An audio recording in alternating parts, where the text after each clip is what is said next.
Hi there, this is Jacob Nash, and in this video, we're going to be reviewing what domain is.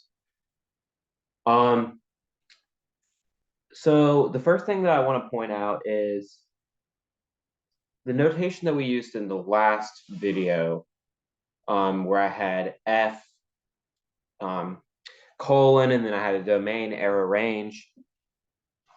That is not what we typically use. And instead, that was just a way for me to explain more deeply what a function was.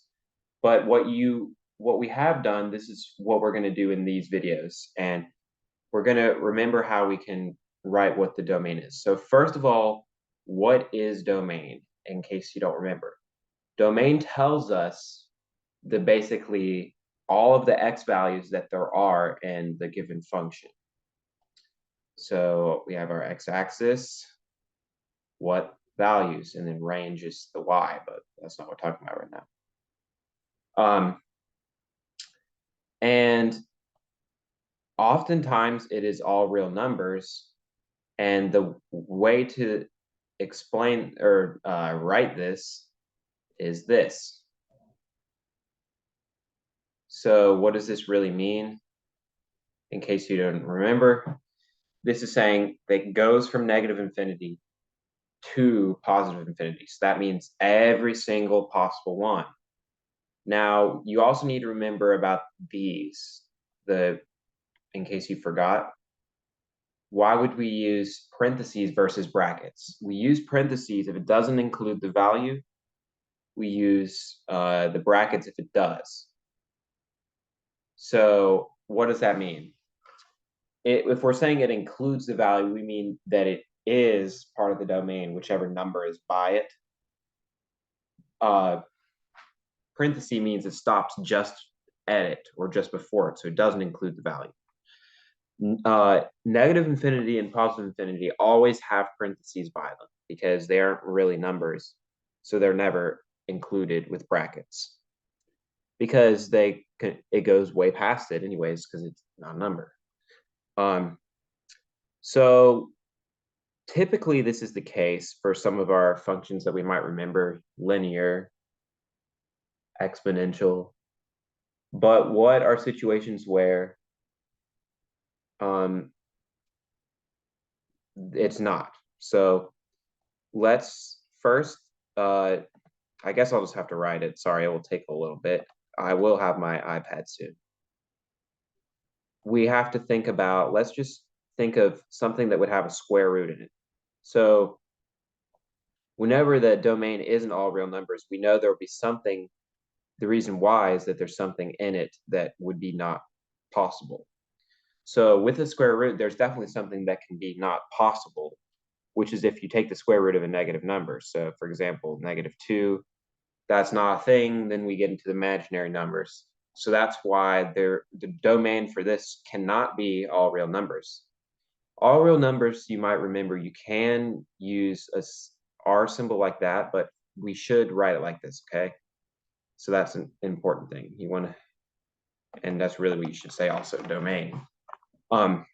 So how do we know what the domain is? Well, we have to figure out what would make this a negative number. And the way that we're able to do that is, or sorry, you don't have to do the square root part. Set this equal to 0.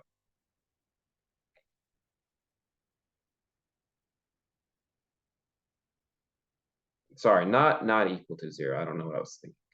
Set it greater than or equal to 0 because it can't be 0 either. That's also not what we can do. So it has to be greater than or equal to 0. It can be 0, sorry, it can't be less than 0. So this is something that could be in our domain. That is something you can do without an imaginary number, but it has to be just greater than or equal to 0. Sorry for the confusion. And we get x is greater than or equal to 3, so that means all of our domain would be that. But that's not what we have. That's not what we can write it like. We have to instead do this.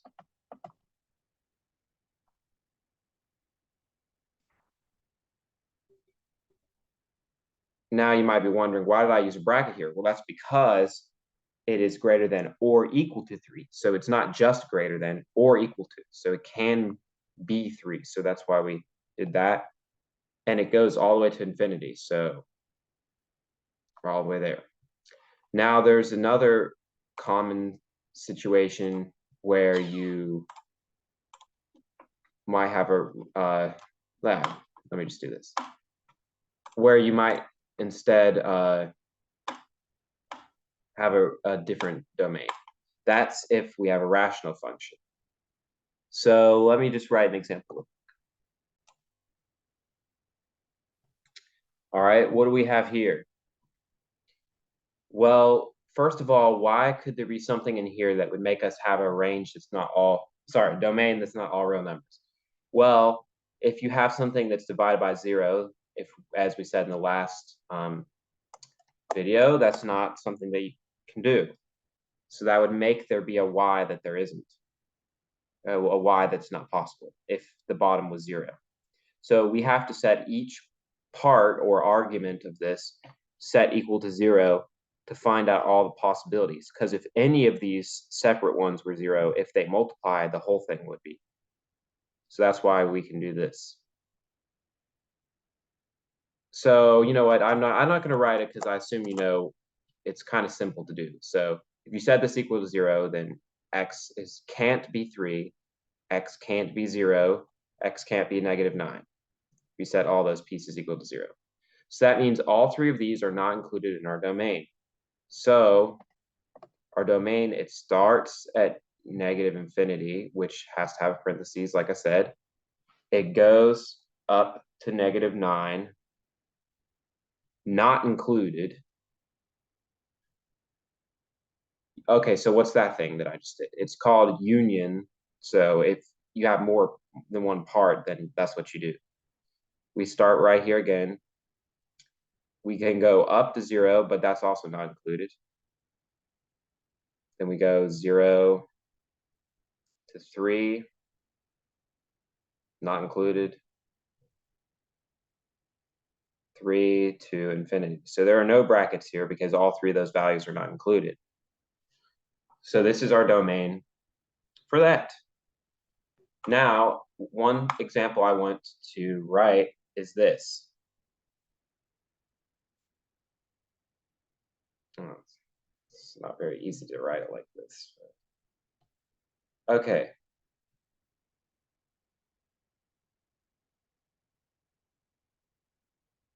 Something's a little bit weird here. Something's a little bit weird. You might think, okay, well, this one, the domain's not going to be all real numbers. You might think that only because there's an x in the denominator.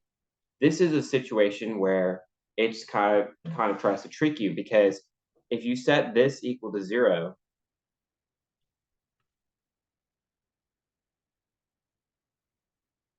let's see what happens.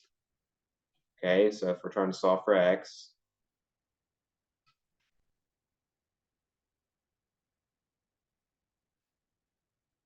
whoa, if you want to take square root of both of those, how about that? That results in a very strange thing there. But this isn't a real number. That's our solution.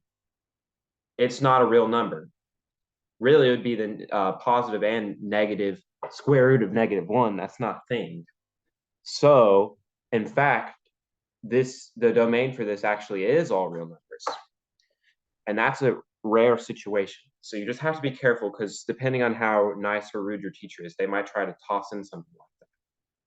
So that's how you know what the domain is. It's actually not that hard, and I'm sure you've done it before. So that's it. Thanks for watching.